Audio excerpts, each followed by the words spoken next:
Hey, welcome back, everybody. My name is Dennis Brown, and I want to congratulate you for joining me on a Freight Broker Bootcamp Live. I do these every Monday at noon. For those of you that are catching this on replay, awesome. Hit me up in the chat box with hashtag replay. I love to hear from my replay folks.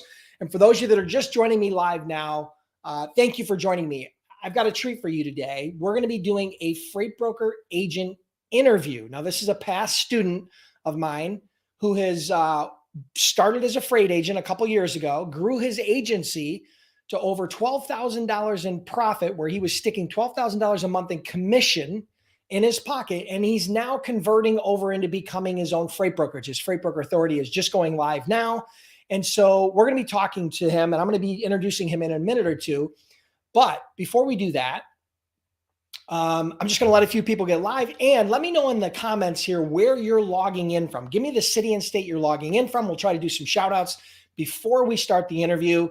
The format is going to be this. We'll do some shout outs, then we're going to do the interview, and then we're going to do live Q&A at the end. So stick around to the end and we will do some live Q&A. Okay. So let's do some shout outs really quick. See who we've got live here. We have David Sapita from St. Paul, Minnesota. We got Noel from Orlando, Florida. We have Lisette from Laredo. We've got Zachary from Denver, Colorado. We got Zachary from Chicago. I'm sorry. Tara from Dallas. Mandeep from Calgary, Alberta. We've got Roland from St. Marcos, Texas. Juanita from Southfield, Michigan. AJ from Toronto, Canada. Tasha from Bethlehem, Georgia. Lemoy from Raleigh, North Carolina. Gregory calling in from California. Cynthia Morris from District Heights, Maryland. Cynthia's always here.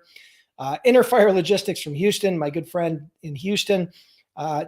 Jonetta from Dallas, Fort Worth. We got Hassel from Naples, Florida. Rajinder from Williamsburg, Virginia. I'm sorry. Greg from Middleford, Maine. Set Apart Logistics from Orlando. Maria Cole from Virginia. We have Matthew Fox from Spring Hill, Florida. We got Elle Marie from Lorain, Ohio. Stephen from Minneapolis. Telda from Colorado. Welcome, Michael Jackson, back from the dead, from Conway, Arkansas. Thank you, Michael.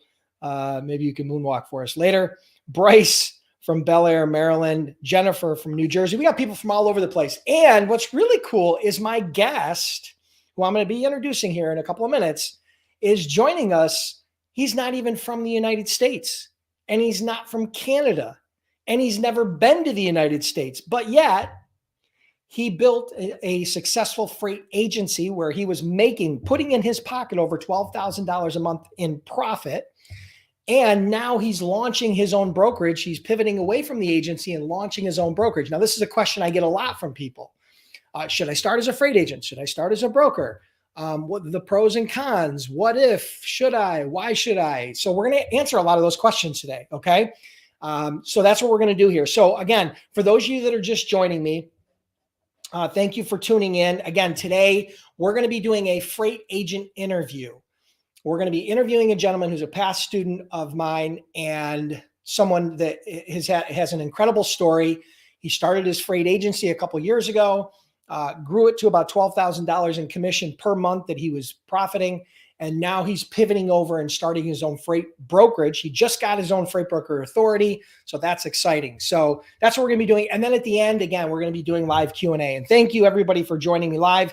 Before we get started, if you're excited about hearing from this gentleman and hearing his story, do me a huge favor right now. Hit the like button and share the stream, okay? Click the share button. It costs you nothing. The price of admission for being here today is to like and share the stream, okay? If you have questions, hold them to the end because we are going to be doing live Q&A, all right? So hit that like button now, share the stream, share it on Facebook, share it on Twitter, share it on LinkedIn, share it wherever you want to share it. It costs you nothing, takes you no time, and it's how I determine whether it makes sense from week to week to continue to come back every week and provide these free trainings, okay? I've provided hundreds of these free trainings for you guys. My YouTube channel is so full of free trainings, it probably gives away 10 times more training than any other paid course that's available online. Okay. So So yeah, like, comment, share, and then we're going to get started here in just a minute. I'm going to grab a quick drink. My lighting looks good. My bald head is nice and shiny. We've got a good audience that's coming on board. So a quick jolt of caffeine before we get started, because I have a feeling I'm going to need it. These interviews are usually pretty exciting. And so a couple more shout outs really quick. Gabrielle from Houston, Texas.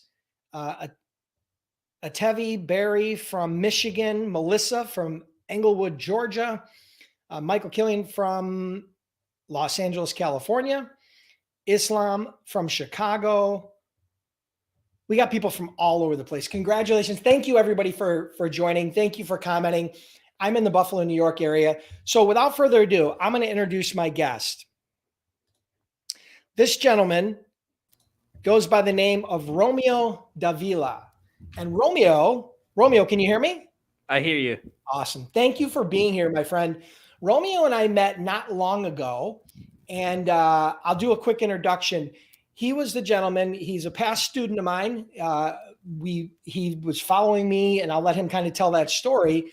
But he started his freight agency a couple of years ago, went on to build that business to over $12,000 a month in commission that he was sticking in his pocket, profit in his pocket, and now has just launched his own freight brokerage. So his Freight Broker Authority just went active, just went live. Welcome, Romeo. Thank you for joining me. Thank you. Yeah. So tell everybody where you're based out of, because I think this might shock a few people. Oh, yeah. I'm based out of Guatemala, or in Spanish, that's Guatemala. So you're in Guatemala. So have you ever been to the United States? Never. I've never been there. I don't. I mean, I don't even have any plans yet to go there. Maybe in 1 or 2 years, because part of the plan is go there and just starting a trucking business. But by then we plan to do some other stuff. But as of now, there's I've never been there. So what year did you start your freight agency business? It was a few years ago, more than 3 years ago. I started at a company. I just saw a post on Facebook of a remote job. I started there, but I was there just like maybe 3 weeks, and I couldn't do nothing. But I had a friend who was doing some good numbers. But like around in 2020, year 2020, started all over again. I decided to quit my job and put all my energy on that, because I knew for a fact that I was gonna start making more money. At the beginning, my first month, I only do $500, and that was a profit. I was commissioning on that only $250. It was Yeah, so you nothing. were getting 50%. So let me just kind of rehash. You tried an agency a few years ago, and you were at it for a few weeks, and you struggled and failed. And Yes, then you decided in 2020 to try it again and relaunch. So in 2020, you became a freight agent for another company. correct. And in that year, in your first month, you said you only did $500 in profit, right? Yes. Right. So $500 in profit as an agent means you only made $250. That doesn't go a long ways, does it? No. Okay. No. So then after your first month, it continued to grow. So tell us, what did you do that first full year in 2020? How much approximately would you do in sales and profit? In sales, gross profit, it was close to half a million. Was 492,000. So Some exchange. 492,000 in gross sales, and then in profit. Profit was $101,000 and some exchange. So there you go. So your first year, you generated $100,000 in profit, and as an agent, you were getting 50% of that, correct? Correct. So you made about $50,000 your first full year as an agent with no experience, after just finding a job board, a job post on Facebook. Correct. Right. And okay, great. So that was year one. So tell us about year two. Tell us about 2021. Okay. That year was better, way better. The difference was that I was not only working by myself. I had a couple of guys working with me. I started to hire people As sub uh, agents, right? as sub agents, correct? Right. And I And was paying them a certain commission. I had an agreement with the company, and they paid me a higher amount, of course. Then I was just paying them a flat amount every month, and we had our we hit around $850,000 approximately in gross sales. in gross sales, Yep. And what and about profit? around exactly in around 100 and, if I'm not mistaken, it should be around 186 thousand Uh, dollars in profit. in profit, correct? Right. And so that was the year where you personally, as an agent, you made over your best month was $12,000 in your pocket after all your expenses. No, that's kind of the transition, because I was already working as an in an agency model, but I didn't have like no one, so I was between agent and agency. Mm-hmm.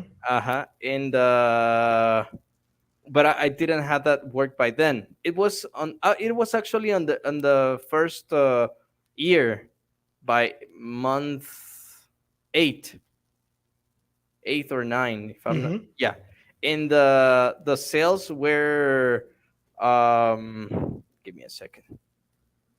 Yeah, we don't need exact numbers, but I mean, you made so in your first year you did a half a million in sales and 100,000 in profit. In your second year, you did about 840,000 in sales and about 186,000 in profit. Hmm. And so that was year one and year two. And Hmm. then so that was 2000, the end of 2021. So just so everybody knows the date today, what is it? The date today? What is it? The 24th of January, 2022.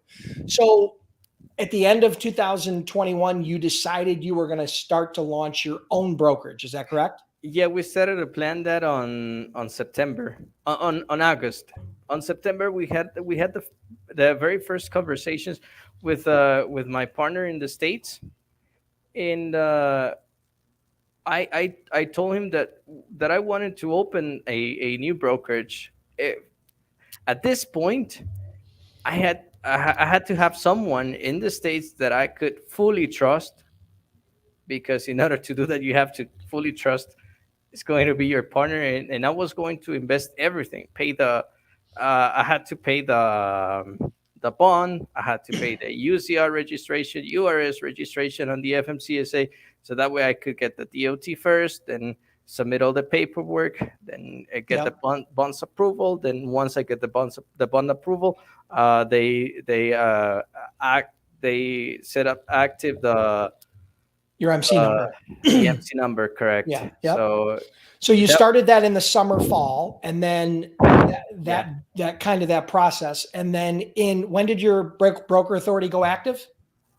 on January 10th. So literally just a couple of weeks ago, your broker authority went active. So you're in the process right now of converting your agency business, all of your customers and freight and revenue from your agency business in over into your brokerage right now, correct? Correct. All right, good. So let's talk a little bit about the agency stuff before we dive into the brokerage side. So do you have a specific niche that you focus on in your, for your freight that you go after? Is it steel? Is it produce? Is it, what do you typically do? Is it heavy haul? What type of freight do you typically move? Right now, we're moving heavy equipment, machinery, construction machinery. That's one of the niches that we are working on. So that's one of the primary niches that you dug into when that helped you grow your agency. Yes. Gotcha. The reason why we decided to dig into that is because I personally took some time to investigate that niche. The Everything regarding machinery usually is paid um, before it goes out of the yard. So I decided to call only owners and dealerships. I mean, company owners and dealerships of machinery, because Yeah. I was able to close deals where they could pay me before the load is delivered, or Yeah. while So it you is get being so it picked up. cash flows well. So they pay you quickly because of the size of the invoices and the Exactly. amount, right? So you decided to focus in on that niche, and one of the reasons why you did is because you knew you would get paid quickly, and cash flow was an important thing, right? Yes. The other thing I love about the heavy haul industry, or oversized and overdimensional, is that it's definitely more complex, and it definitely has some unique nuances. But what I found is that a lot of brokers, new agents are afraid of heavy haul because you got to understand, one week you might be moving a crane that weighs a certain amount, that's a certain height, and the next time, the next load might be completely different, right? It has totally different weight, totally different dimensions, requires totally different permits, has to have totally different carrier.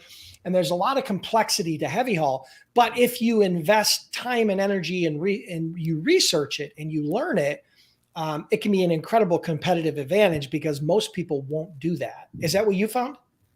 Yes. I started on that particular niche because um, I was looking for something that could generate money, or enough money without selling that much, and also because of the cash flow. At the beginning, the company didn't have a strong credit, so that was another reason why I also started with flatbed freight, specifically in construction, um, in construction supplies, basically, blocks and cement and everything regarding that. But I couldn't move all of their volume because of that. Now we are able to move. We were able to move maybe from August of last year to December, consistent freight and dedicated freight with some of our customers that we were able to get on that niche. Those are local runs in Texas, South Texas to Houston, and we were able to also connect with new. It's not me. It's one of my guys was able to connect with a new shipper that is moving recycled rubber. So we are able now to move more freight because we have a better credit. Gotcha. Very good. Okay, cool. So you've dabbled in a few different niches. You did some straight flatbed freight where you were doing construction equipment. You've done some heavy equipment where you've moved heavy equipment, and you've also done, now you're doing some recycling, right? Because it's more Correct. recycled rubber. So you're diversifying into different niches, and I want to spend a minute on this because here's the thing. This is exactly what I did when I first started. I picked one niche and I focus very heavily on it. And I'm a strong believer in that. You focus very heavily on that niche, develop that niche, develop your skills, develop the pricing, develop the relationships with your shippers, develop relationships with carriers, and really start to get that flow, right? Where you've got something that's predictable. And then from there, you can always extend out into other niches. This is the thing that most people don't understand. Just because you start in one niche doesn't mean you're limited to that niche only for the rest of your career.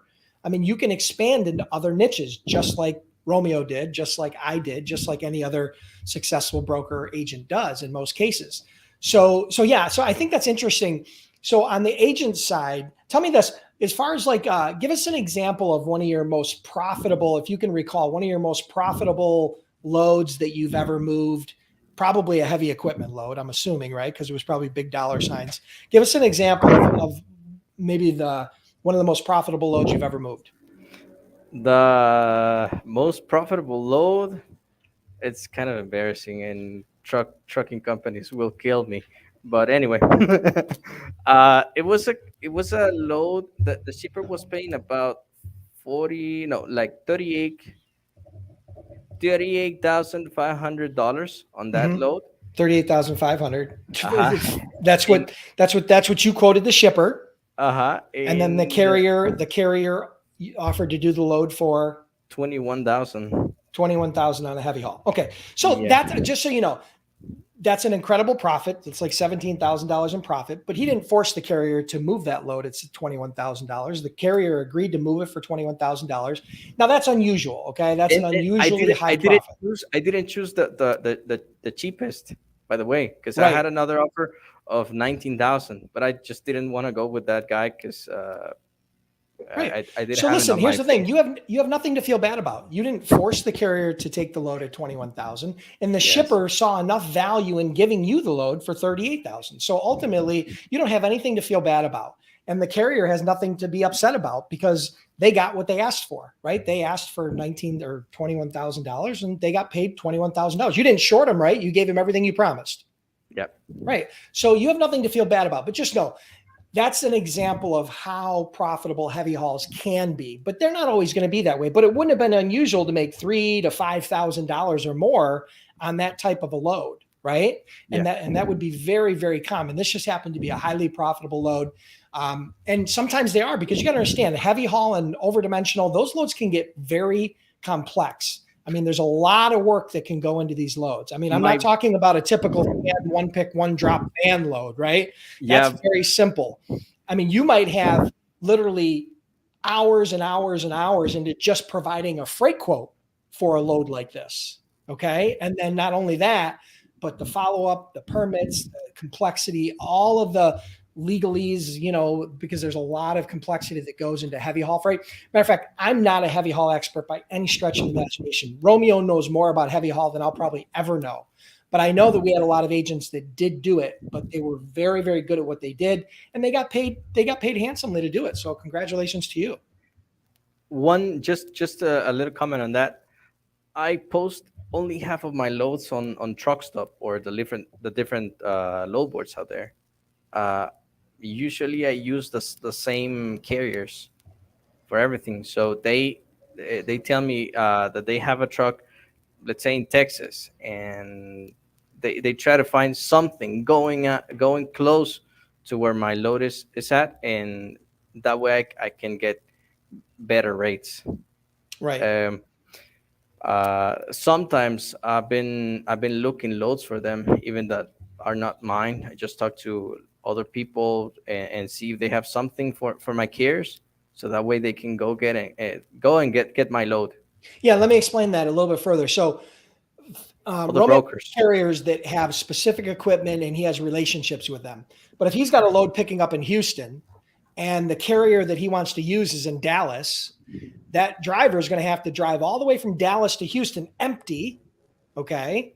And that's very expensive, right? So that would add to the cost for the carrier and add to the cost of the load. So rather than him uh, forcing that driver to just drive empty, the carrier and Romeo try to help find him a load down to the Houston area so that it's more profitable for the carrier. Does that make sense?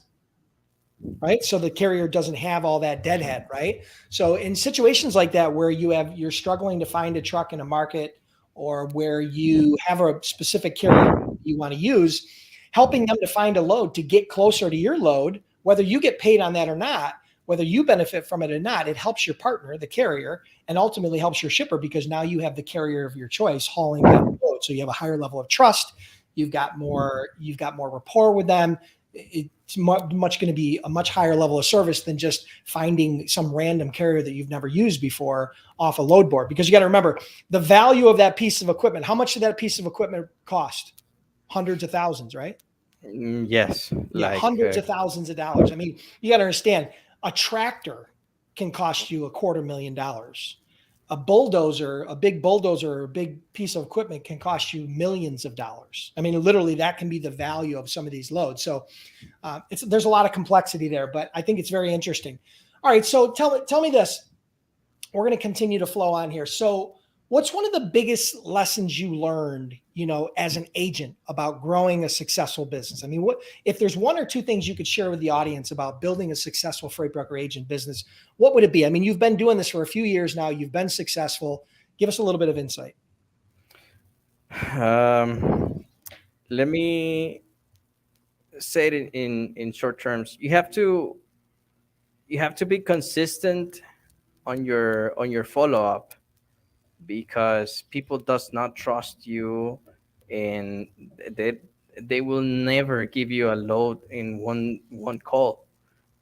Most of the new agents and people that I've hired, they think that just by giving them a call they will get a quote, and I've been telling everyone to not do or pretend to have something like that, because that never happens. And if it happens, it's going to be a one-time thing in your life. Yeah. No, so you're emphasizing the importance of follow-up, right? Everybody's heard that old expression in sales, the fortunes in the follow-up. And I think there's Yes. a lot, and I agree with Romeo, in that there's a lot of misconception about selling, about cold calling. There's very few what I call one call pickups, right? Where you, on the first phone call, you get a customer. It just is extremely rare. Okay. It rarely happens. It's happened. I've done it, but it's very rare. And so what that means is that the only way that you got to remember, you're calling a complete stranger. And what you're asking to do on that complete stranger is you're asking them to get engaged and to marry you on the first date. And that just doesn't happen, right? Yeah, So exactly. what you have to do with the shipper is you have to learn, first they have to know who you are, and then they have to like you, and then they have to trust you. Those are three important barriers of entry: know, like, and trust. Okay. And that takes time. That might take 5 different communications, some by phone, some by email, some in person. It might take 10. It might take 20 follow-ups in order to develop that know, like, and trust. But once you have that, now all of a sudden, now you've got a customer, and the lifetime value of that customer can literally be hundreds of thousands, if not millions of dollars. So it's worth the investment, and it's worth the effort to do that consistent follow-up. And the problem is you don't know which one of your leads is going to know, like, and trust you and give you the opportunity. So you have to follow up with all of them the same. Don't prejudge any of your leads, and follow up with all of them as if they're the next biggest customer you're ever going to have. Okay. So I think that that's a really important lesson, because I think people don't understand that it does take an enormous amount of effort to get customers. But the cool part is, you don't need hundreds of customers. How many consistent shippers in your biggest month ever as an agent? How many consistent shippers do you think you had throughout that month? Total number of different shippers. 12. 12. Guys, he's making 6 figures and he had 12 customers. He didn't have 1,200. He didn't have 120. He had 12. Barely more than this, okay? So it wasn't like he has the ton of customers. You don't have to get hundreds of customers in order to make a lot of money, but the key is you got to get the right customers in the right niche, and that takes follow-up. So yeah, no, I think that's an important lesson. Is there anything else that you'd want to talk about as it relates to maybe some tips for new agents or people that are just starting out? Yeah, you must have a system of to properly do your follow up, because after making 50 or 100 calls a day, you won't know exactly what to do on the next day, or you won't remember what you told the person on the phone. So I started using the Excel sheets, Mm-hmm. and then I started to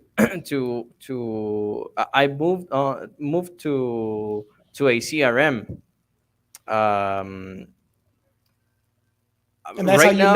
how you manage all your follow-up and everything. Right. Mhm. So a CRM, for everybody, a CRM stands for customer relationship management. And it's a software where you put all your leads in, you put all your prospects, and you put all your customers. And every time you have an action, a call or a follow-up or anything in there, a quote, you put it inside of your CRM, and it tracks all of that activity and it keeps you on schedule.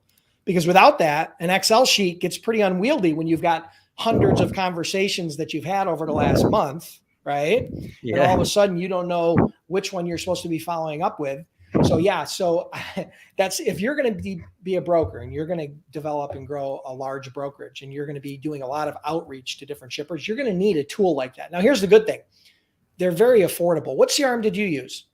It's named Flowlu. Flowlu. There's tons of them. I mean, there's literally thousands of CRMs out there. Okay. And I would tell you that the average CRM is going to probably cost you somewhere between 25 and $100 a month. Okay. Probably somewhere in that range. What's yours monthly? It's like $28 There you go. for 8 users. Right. So it's very affordable. It's not expensive, but it's one of the most powerful sales tools you can have. As a matter of fact,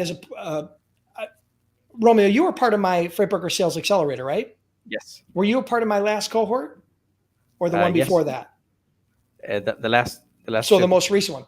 So Romeo was a part of my Freight Broker Sales Accelerator. For those of you that don't know what that is, that's where that's a 5-week freight broker sales training program where I take that piece of my brain and I share everything I know about sales, strategies, tactics, and systems, and I share it with a small group of students. This time I had about 100 students in that group. And so that was a program we just wrapped up. It was a 5-week coaching program where I teach that entire process. And a part of that process is technology, right? Where we talk about CRMs and we talk about, and then before that, we talk about the importance of follow up and we talk about developing a sales cadence. And we talk about a lot of things that I know Romeo is now using to help grow his business. And if you guys wanted to, that has been sold out for a while, and I'm going to reopen that probably in the next month or two. So if you guys want to be a part of that, I can give you guys a quick link here where you can jump on the wait list. Let me do that really quick because I always get tons of emails after this.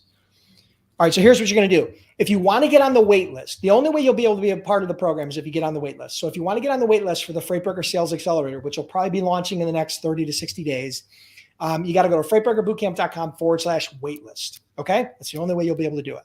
So get on that wait list, and then I'll notify you when it goes live. Now, it doesn't guarantee you a spot. You still have to act quickly to get enrolled because typically those sell out within a day or two. Okay. So if you want to be a part of the next Freight Broker Sales Accelerator, get on the wait list. And so let's talk about that for a second, right? You went through the whole Freight Broker Sales Accelerator. What's one of the biggest things you learned at going through that sales accelerator? I would say two things. First, the mindset. That's You module number one. We start with mindset. Yep. Yes, and then follow up. And then the follow-up process of having a real process defined for follow-up and a sales cadence. What did you think about the whole sales cadence, that concept of having a sales cadence?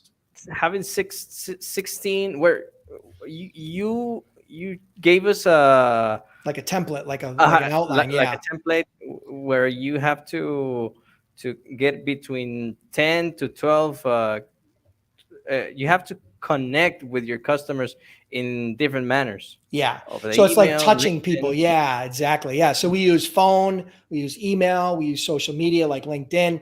So it's a multi-dimensional, multi-touch point outreach strategy. And so that's a big part of it. And I think that will make a huge difference in the number of contacts you make because again, sales is a contact sport. So is that something you've rolled out or you're planning to roll out in your brokerage? I'm already doing it. Awesome. Perfect. All Already right, doing it. cool. So let me ask you this. Couple more things. Let me see where we're at. All right. So a couple more questions. So why did you decide, we're going to move over past the agent part, right? Why did you decide to move on and start your own freight brokerage after having built a successful freight agency? What was the number one reason why you decided to convert and pivot? I would say the two most important reasons are first because of the percentage is better. At the end, is business is business. Mm-hmm. It's not only about the money, but the money is very important at the end of the day. Yeah. And the second part is because I can take more decisions on whether to make or stop. I mean, to do or stop doing something. Yeah, you have more control. Yeah, so you have more control, more profit. Yep. Because right now we started to implement some of the things. First, the CRM. We established two different sales funnels. Now we have a customer acquisition sales funnel, and most of the things out there are based on what I've learned on the sales accelerator program. And the second sales funnel is it's a sales funnel. Yeah. It's from the quoting part. So we implemented that specific part right now. We are following up. We're still following up on heavy equipment and machinery dealers. We just hired a guy who is doing products right now, and hopefully that goes good. But as of now, that's one of the things. And the last thing that I wanted to apply is having a factoring company, because I didn't have that before. Yeah, because you were an agent. So just I Romeo, have you're doing in your own brokerage. Now that you've started your own brokerage, you're actually going to be using an agent business model, right? So you're going to be having agents come and work for you under you, getting the same sort of percentages that you were getting when you were an agent. correct. Correct. All right, cool. Are you are you looking to hire new agents right now? I mean, is that something that you would take on new agents right now? Is that something you're interested in? Yes. Okay. I'm Did you put a job post on the Freight Broker Bootcamp job board? yes. Okay, cool. All right. So This guys, morning. so really quick, let me just do this really quick. For those of you that, want to check out his job posting, because he's a new broker who's willing to take on new agents. Okay. Go to freightbrokerbootcamp.com/jobs. And the company's name is Freight for all. Freight for All. You'll see their post, their job post. Plus, there'll be a bunch of other job posts there. If you're looking to place a free job ad, you can obviously, if you're a broker, an agent, you want to hire somebody, you can place a free job ad there. But if you're looking to get hired as an agent with someone who's had significant experience as an agent and understands the agent business model and now has his own freight brokerage, here you go. Romeo's here for you. You guys can communicate with him. You can submit a job application. And you guys can connect and hopefully it becomes a win-win relationship for everybody involved. So check out freightbrokerbootcamp.com/jobs. And then the company name is Freight for All, right? You'll see the job postings there. All right, cool. So, all right. So anything else you want to add? Is there any bit of advice you'd like to leave the audience with? Is there anything else you want to share before we close it out and go to Q&A today? Okay. Yeah. Um, the first thing is you always have to maintain focused on what you want. Sometimes people tend to think what they want. They wanna have a fancy car or a huge house. Instead of that, focus on the day to day. Do your job and use your time wisely. The most important thing is using your time appropriately. That way you can get the customers you want, get the relationships that you want. At this point, I'm able to say no to a customer just because I didn't like the way he's talking to me. If I think that he's somebody that may or may not pay a load, I prefer to say no, because I have customers that are giving me enough backup to specifically make the money that I need for my day to day. Yeah. So what I take from that, a couple things, and tell me if I'm wrong. One, you need to focus, right? You can't be scatterbrained all over the place. That means, if you want to become a freight broker or you want to become a freight agent, try not to also be doing all these other side hustles, right? You need to focus. I'm okay with side hustles, but when you want to start a new business, you've got to commit a lot of time and energy to it. So if that means if you're starting this part-time, which some people will start as freight agents part-time, that means you need to dedicate time every day to prospecting and servicing and supporting your clients, right? So you can do it part-time, but you can't do it in your spare time. So focus is important. Secondly, prioritizing your time. Time is the only commodity that you can't get back, right? Every minute that goes by, you can never get it back. And when you look at the end of the day, you should be able to, the way my philosophy has always been this: you get up every morning and you pick a grape off the vine and you squeeze that grape as hard as you can all day long.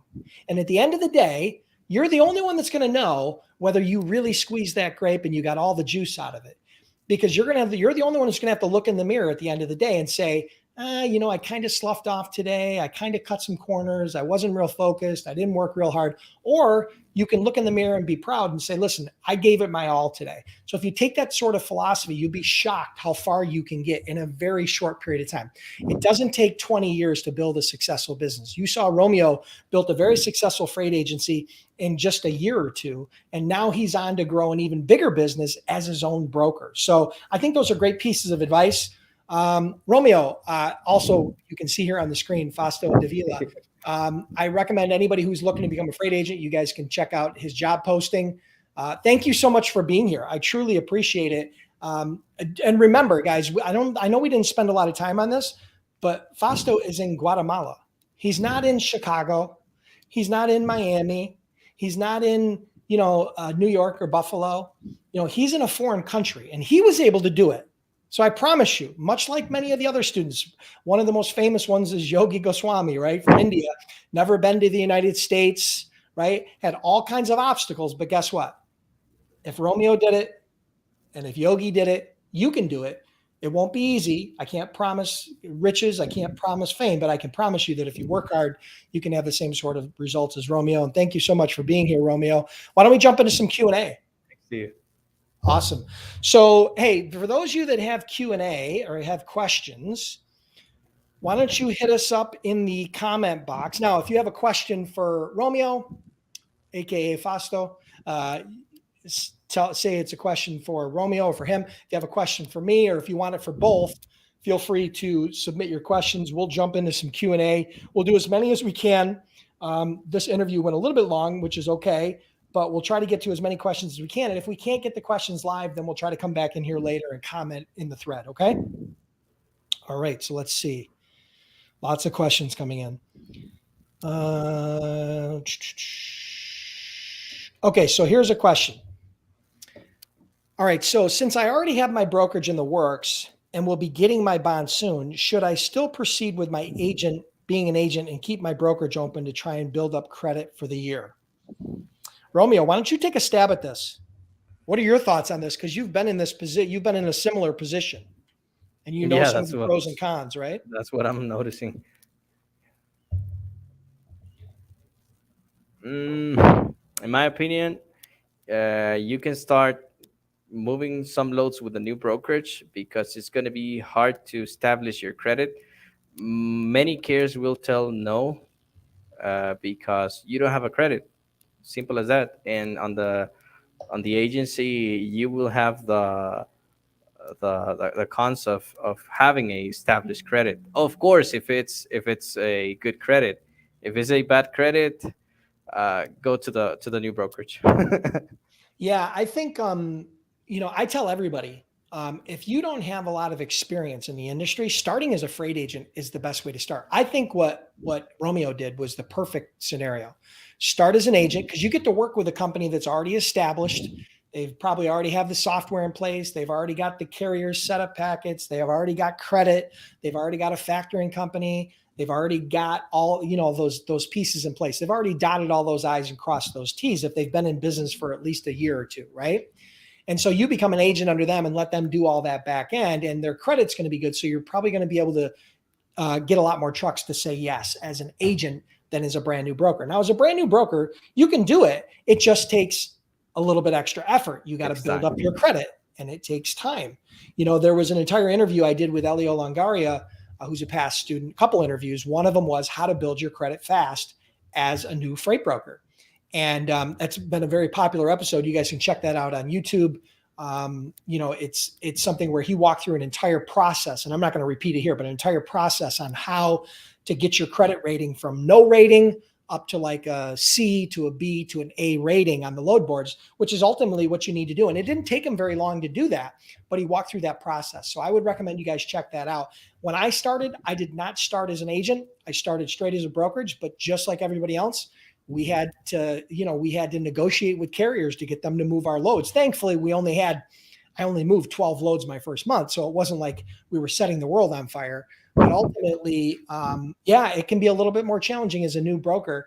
And that's why you're definitely going to want to have some sort of a factoring company, because those factoring companies are going to make the carriers feel a lot more comfortable if it's a reputable factoring company, knowing that they're going to get paid quicker. So that's my 2 cents on it. Did you have anything else to add, Romeo?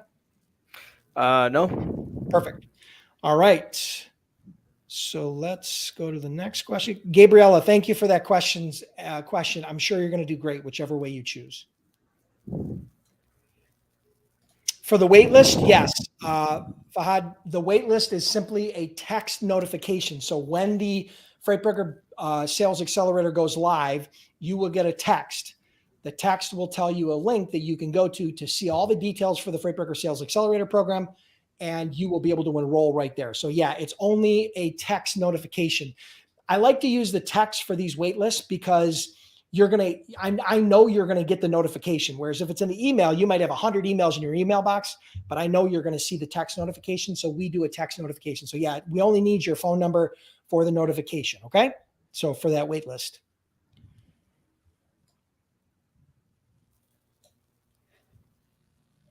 Okay. So someone's saying they're not seeing the Freight for All job post. So let's see what we got. Freight for All. I'm not seeing it either. So let's see. I posted that this morning. You know what? It probably just didn't get approved through admin. So here, I'm gonna do it right now. So okay, so here, free for all. Here you go.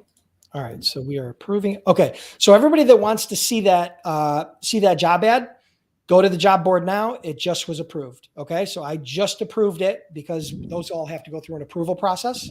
So it's on the board now. You guys can check it out. Anybody that wants to check out the agency opportunity with Romeo. Can I just add something quick? Sure, of course. Usually I do the interviews on Saturdays. If you need a very specific time and date, just hit me up on the email and tell me exactly when do you need to schedule a call. Yeah, perfect. So you guys can check out that job post on the Freight Broker Bootcamp job board. I'll put it back up on here really quick.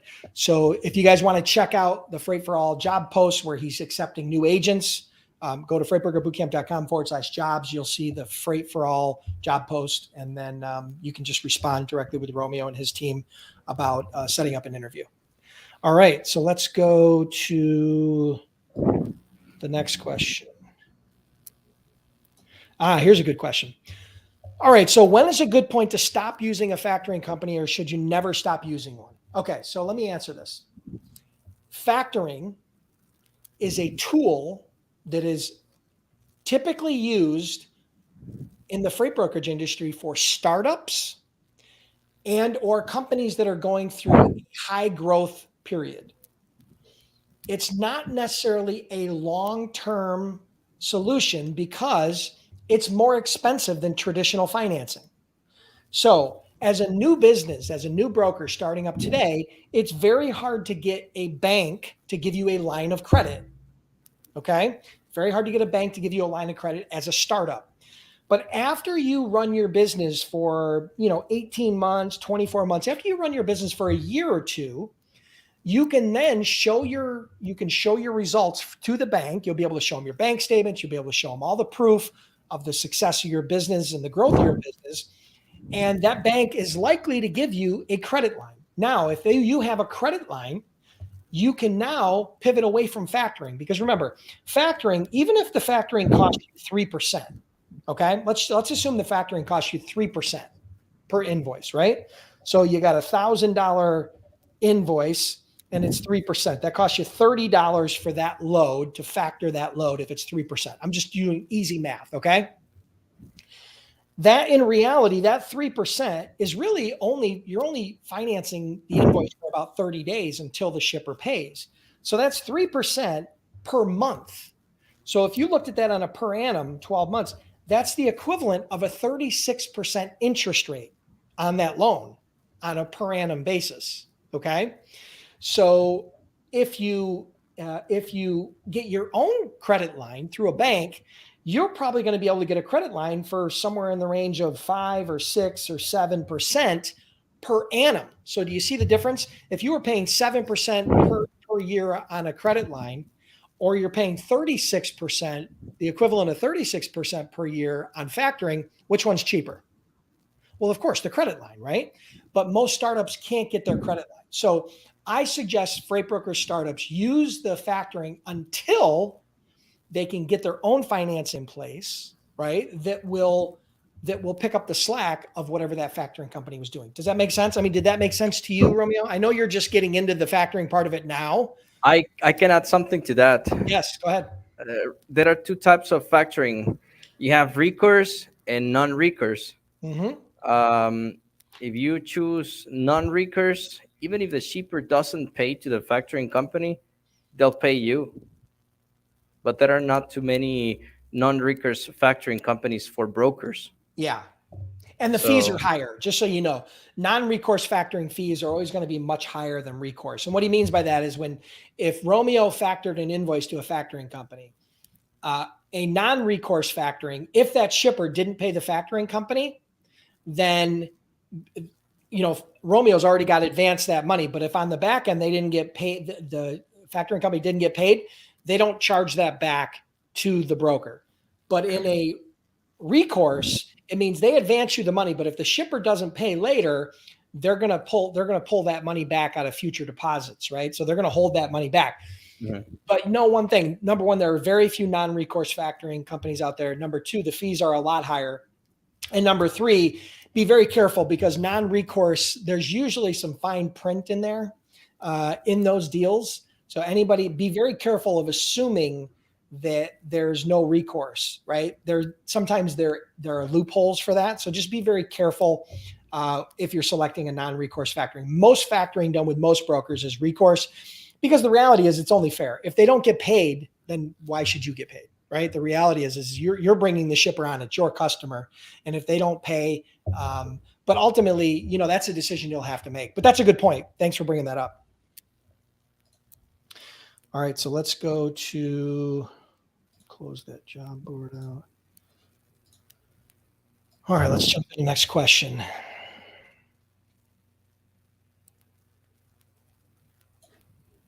Okay, so here's a question from Aman. How much does it cost so far to build your own? Okay, so talk to us a little bit about the money you've invested to get your freight broker business started up. I mean, you don't need to go through very specific details, but talk about the process of getting your authority.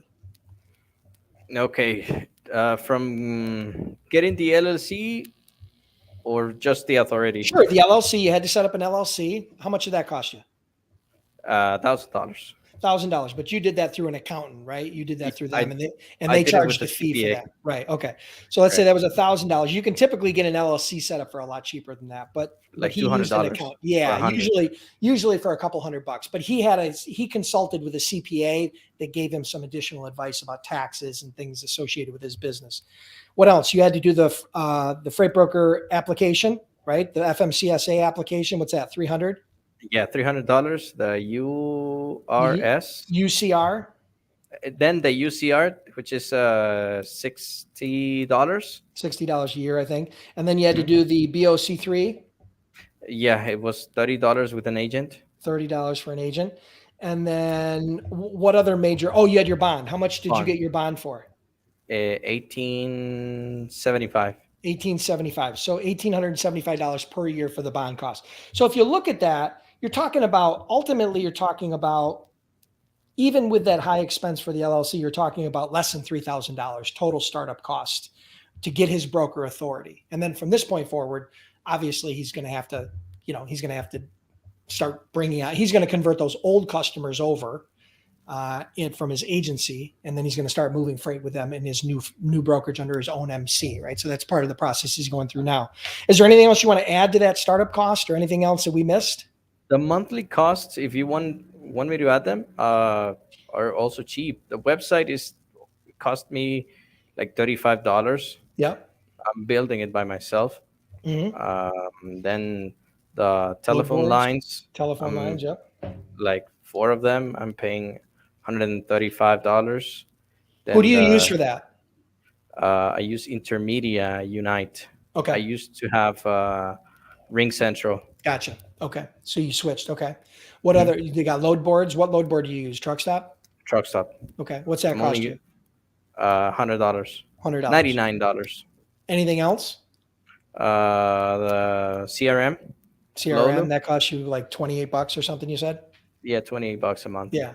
So you're talking very low startup cost, very low recurring cost. Just so you guys know, most businesses that you start up, if you look at a franchise business, if you look at an average franchise, you're talking about a minimum of 6 figures to start a franchise. If you just set up a pizza shop, okay, if you want to be a pizzeria on the corner of your street, it's going to cost you $30,000 to $50,000 to start that pizzeria, just between equipment and renovations and business license and signage and all that sort of stuff. So, I mean, starting a freight brokerage or a freight agency, very inexpensive. It's one of the most cost-effective ways to start a business if it's the right business for you, right? It's not the right business for everybody. So, good question. Thanks for asking. Okay, so this might be challenging to go through the entire process, but maybe you can give them a little bit of a framework of how you do this. So it says, Romeo, would you be willing to explain how you bid heavy haul or specialized freight? So you could give a kind of a short version of that, because I know there's probably a lot that goes into it.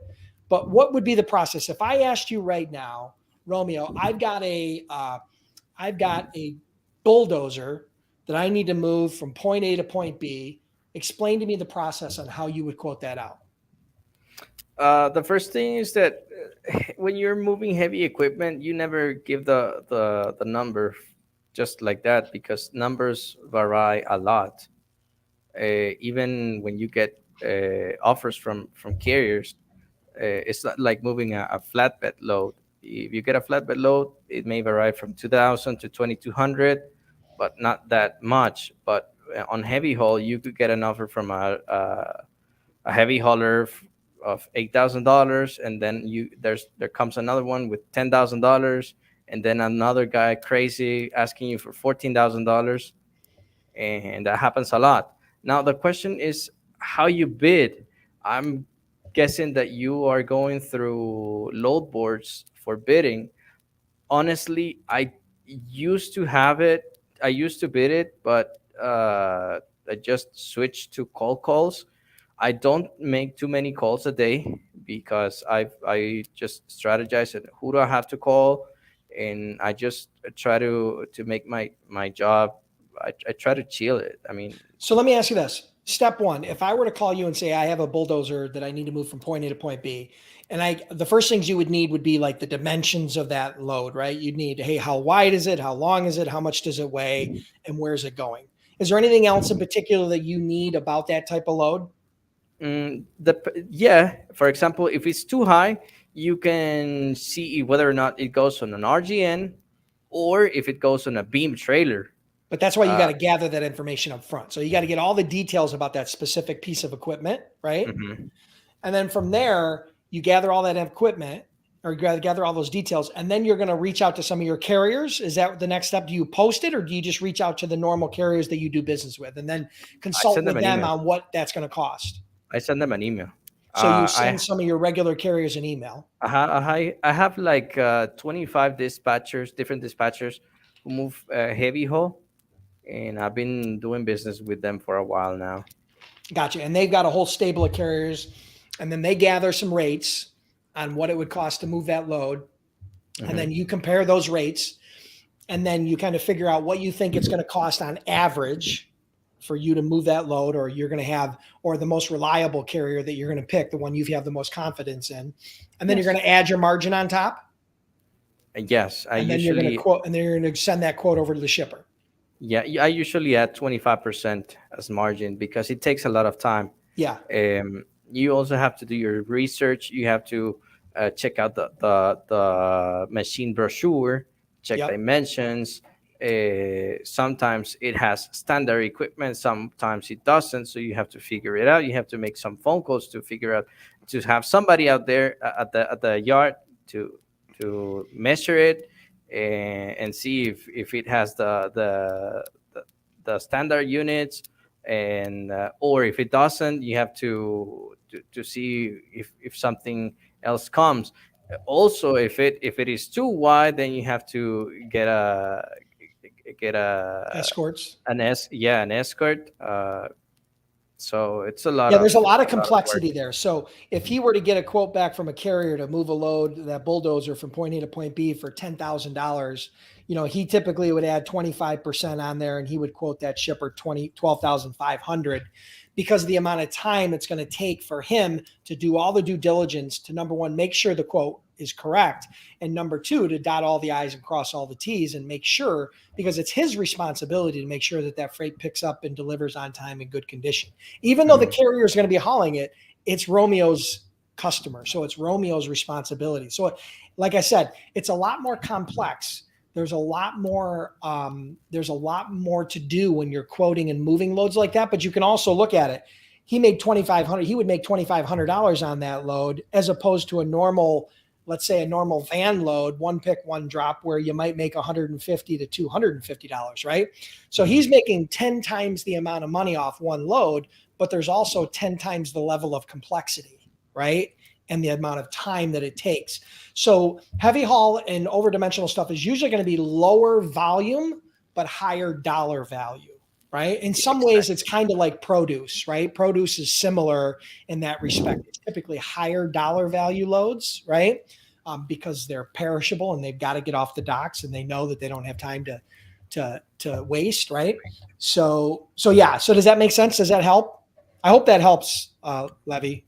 Is there anything else you want to add to that, Romeo?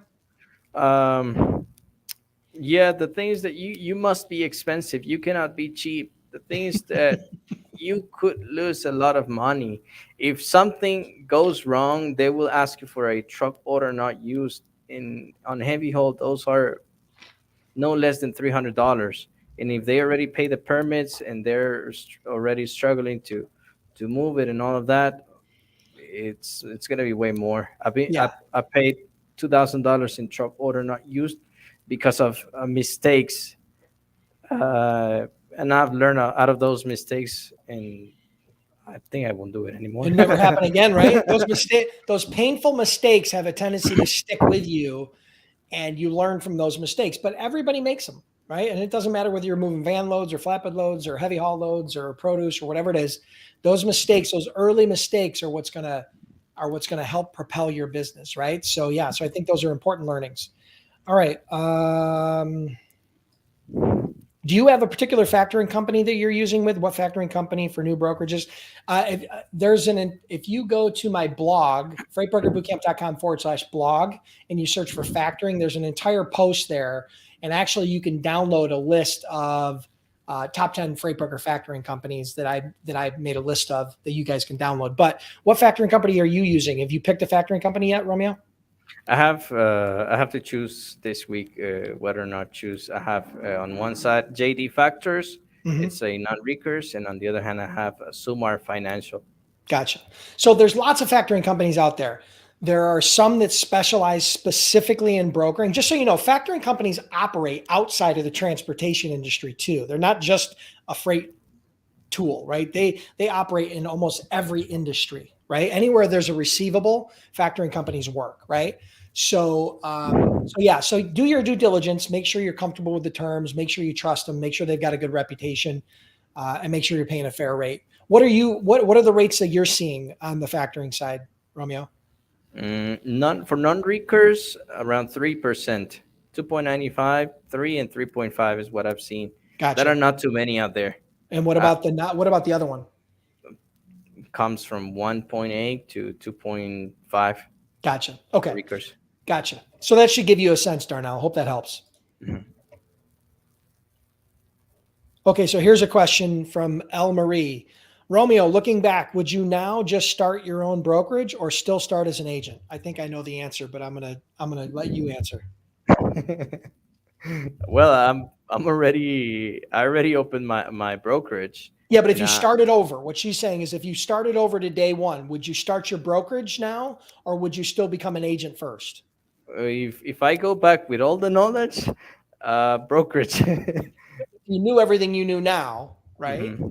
But if you didn't know it and you could start over as an agent, because you don't have to pay too many stuff at the beginning. I mean, I just had to pay up for a telephone line. It's a virtual line. It costs $35, and my CRM is for free, and I get all my leads from Google and as an different agent. websites. If you start as an agent, yeah.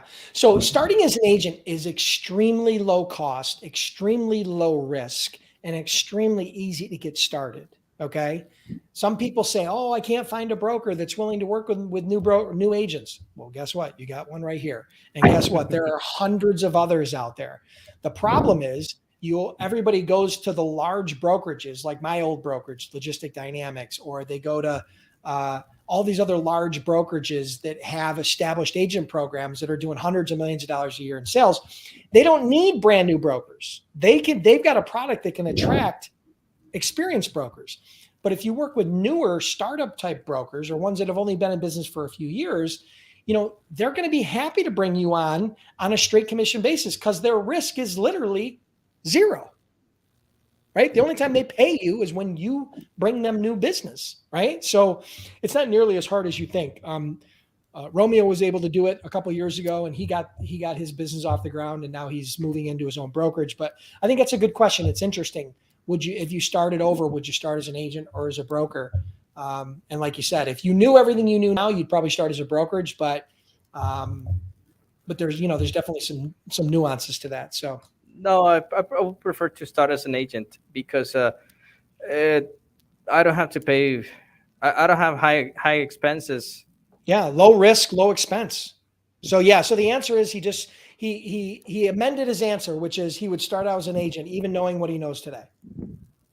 All right.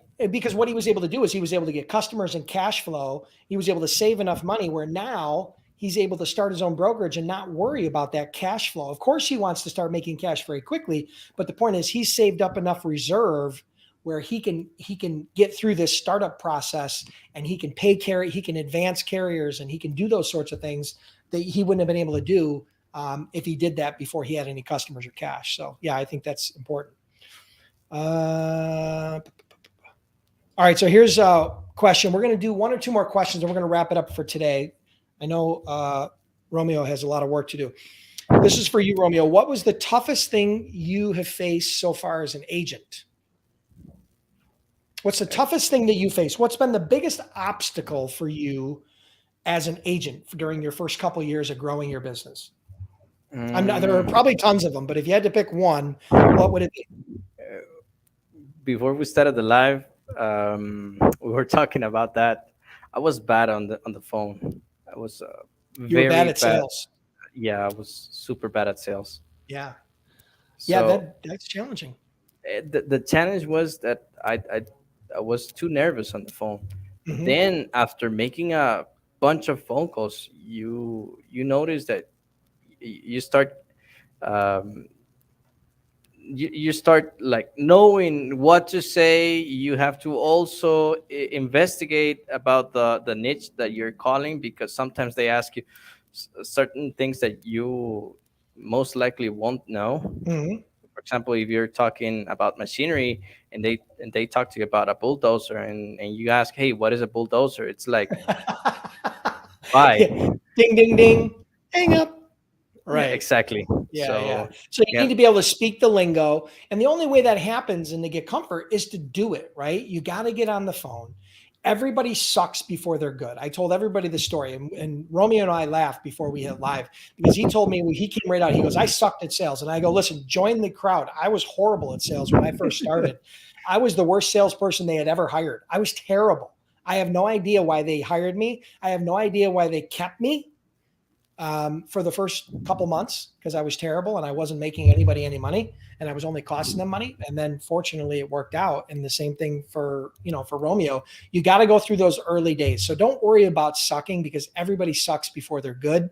It's just part of the process. Make the calls, get through that, get uncomfortable, make those calls, make those follow-ups, hear the no's, learn from those no's. Fill the gaps in your knowledge, fill the gaps in your process. Like he said, he talked about doing research and he talked about those sorts of things, identifying your niche and really researching it. So yeah, I couldn't agree more. I think sales is one of the things that most people underestimate when it comes to starting a freight brokerage or a freight agency. And that's the reason why I started the Freight Broker Sales Accelerator, because literally I had Freight Broker Bootcamp for almost a decade or over a decade before I launched the Freight Broker Sales Accelerator. I knew how much time and energy it was going to take me to create that program. It took me hundreds of hours to put that program together, but I knew that that was the tool that everybody really needed after getting started. Now you can start your business that way. Romeo did. He got his business rolling, and he took Freight Broker Sales Accelerator after he was already had a successful agency, right? But can you imagine how far you would have went, how much faster you would have went had you had that knowledge day one? Oh, we would have a different conversation right We'd now. have different numbers, right? We'd be talking about Yeah, different numbers, and we will be talking like with Yogi Goswami. you'd be talking Yogi Goswami numbers, right? Yeah, awesome. All right, good question, guys. All right, so let's see. You guys go to the job board. You should see it there. It should say the job. I see it right on the thing. It says Freight for All LLC, sales/broker agent, Arlington, Texas. I'm looking at the ad right here. Okay. So it's on the job board. So I'm not sure I can help any more than that. I approved it. It's on there. If you want to see the job, let me pull it up again. Here it is. Where is it? Well, I'm not seeing it here. Oh, here it is. Okay. Go to freightbrokerbootcamp.com/jobs and look for Freight for All. You'll see it. It should be the first ad you see right below where I talk about the featured ad. So it should be the second job ad down. Okay. The second post down. All right. Let's see if how many other questions are. Oh, there's tons of questions. We'll be here all day if we continue these. Let me scroll through and see if I can find one more question. He answered the phone service.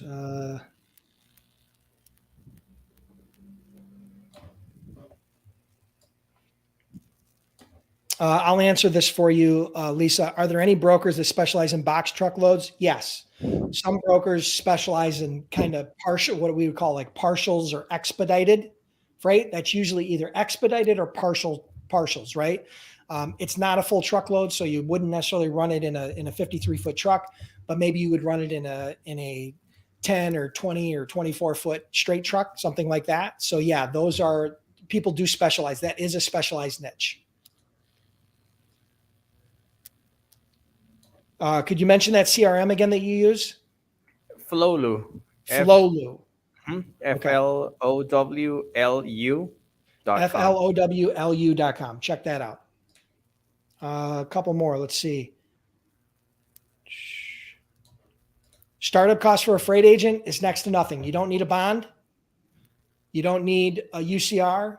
You don't need to file an application with FMCSA. Your startup cost is this. If you decide to set up an LLC or a corporation to be an agent, which you don't have to do, but if you decide to do that, it's probably a couple $100.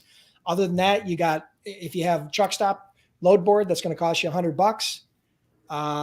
You need a phone service, which is probably going to cost you maybe 25 or $30 a month. What else? Is there anything else you'd absolutely have to have as an agent to get started? No, I started with an internet connection. You got to have internet connection. Yeah. And if you want to have a CRM, you could add that at any point. That's like he said, he pays $28. So you're talking a few $100 to get started as an agent, after you get trained. Right. So it's very, very low startup cost. All right, guys, listen, I'm going to wrap it up because I know Romeo's got a lot of work to do. By the way, he's launching his brokerage as we speak. So I truly appreciate you taking so much time. This interview went a little bit long, but I really, really want to thank you for being here. Is there anything else you want to add or anything else you want to say before we close out today? No, just appreciate the opportunity of being here, of sharing my company's information. Yeah. For everyone who wants to join, I'm right now using like 4 channels with Dennis. I'm on his podcast, on YouTube, on Facebook, on his job board in 5, because I also was on your sales accelerator program. So. Yeah. Cool. Well, listen, for those of you that are curious about becoming a freight agent like Romeo or becoming a freight broker like he's doing now, check out freightbrokerbootcamp.com. We've been in business over a decade, have trained over 10,000 students, and we offer a 60-day, 100% unconditional money-back guarantee. You can check that out at freightbrokerbootcamp.com. And truly appreciate you being here, Romeo. Maybe we'll have you back on in a year from now after you've launched the brokerage and see how far you've been able to go. Again, congratulations on all your success, and I'm sure we'll talk again soon. Thank you. Talk to you, Dennis. Talk to you soon.